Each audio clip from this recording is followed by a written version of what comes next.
Perkenalkan, nama saya Muhammad Arya Akila, kelas 12 AKL 2 dari Sekolah SMKN 11 Jakarta. Perkenalkan, nama saya Fadilah Ramadan. Saya dari kelas 12 AKL 2 dan saya dari SMKN 11 Jakarta.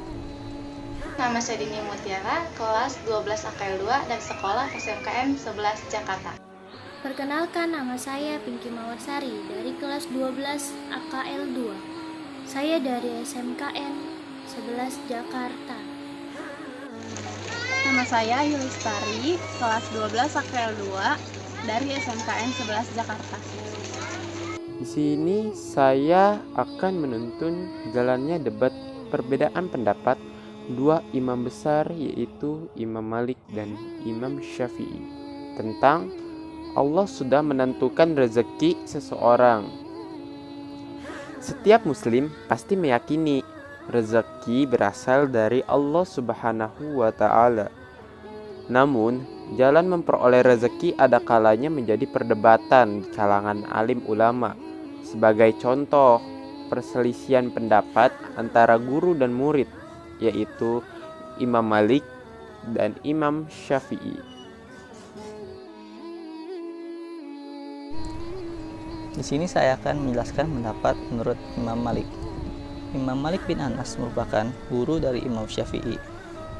Ia berpendapat bahwa rezeki akan datang pada setiap makhluknya tanpa sebab dan akibat. Dalam artian, seseorang cukup berserah diri atau bertawakal pada Allah Subhanahu wa Ta'ala. Dengan kehendaknya, Allah pasti akan memberikan rezeki kepada seseorang tersebut. Nah, mazhab fikih Maliki ini mendasarkan pendapatnya pada sebuah hadis Nabi Muhammad SAW yang berbunyi, sekiranya kalian bertawakal kepada Allah dengan sungguh-sungguh, niscaya Allah akan memberikan kalian rezeki. Sebagaimana Allah memberikan rezeki pada seekor burung yang pergi pada pagi hari dalam keadaan lapar dan pulang pada sore hari dalam keadaan kenyang. Hadis riwayat Tirmizi. Nah, dan juga menurut pendapat Imam Malik dalam sebuah majelis, bertawakallah kalian kepada Allah, kerjakanlah apa yang menjadi bagian kita.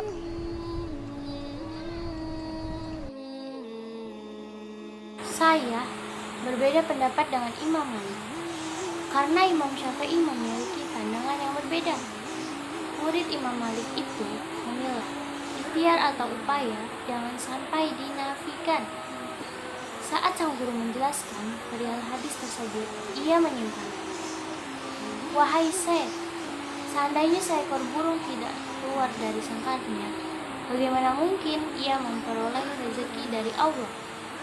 Begitupun manusia. Manusia lebih mulia daripada burung ataupun hewan lainnya, sebab Allah menganugerahkan kepadanya akal dan pikiran. Maka dari itu, lanjut sang pendiri mazhab fikih Syafi'i itu mendapatkan rezeki pun seseorang memerlukan kerja keras. Singkatnya, rezeki tidak datang sendiri. Manusia harus mencarinya melalui suatu usaha Malik. Terima kasih. Nah, saya akan menceritakan Imam Syafi'i mendapatkan seikat anggur. Di suatu daerah, Imam Syafi'i ini melihat kafilah petani. Mereka bergerak menuju kebun sebuah anggur. Rupanya itu musim panen sudah tiba. Nah, Imam Syafi'i ini tidak hanya mengamati, ia lantas mendekati seseorang rombongan tersebut untuk menawarkan jasanya. Setelah bernegosiasi dengan pemilik kebun, disepakatilah bahwa ia mendapatkan seikat anggur sebagai upah pekerjaannya. Dalam hatinya, Imam Syafi'i bersyukur kepada Allah Subhanahu wa Ta'ala, utamanya bukan karena mendapatkan pekerjaan dadakan itu, sebab dengan upah yang nanti didapatkannya, ia dapat membuktikan kebenaran argumentasinya di hadapan sang Syekh Imam Malik. Beberapa jam berlalu, proses panen pun tuntas dikerjakan. Sesuai yang dijanjikan, Imam Syafi'i memperoleh seikat anggur dari sepemilik kebun. Setelah mengaturkan terima kasih, ia pun berjalan pulang ke kotanya. Ia segera menjumpai Imam Malik yang kelihatannya baru saja keluar dari majelis ilmu. Gurunya itu tampak sedang duduk santai menikmati udara sore. Setelah mengucapkan salam, Imam Syafi'i menuturkan pengalamannya. Lalu ia memberikan seikat anggur kepada sang guru dengan seraya mengatakan, "Wahai Syekh, seandainya saya tidak keluar rumah berjalan ke daerah itu dan ikut membantu para pekerja memanen kebun anggur, tentu saja seikat anggur ini tidak akan sampai di tangan saya."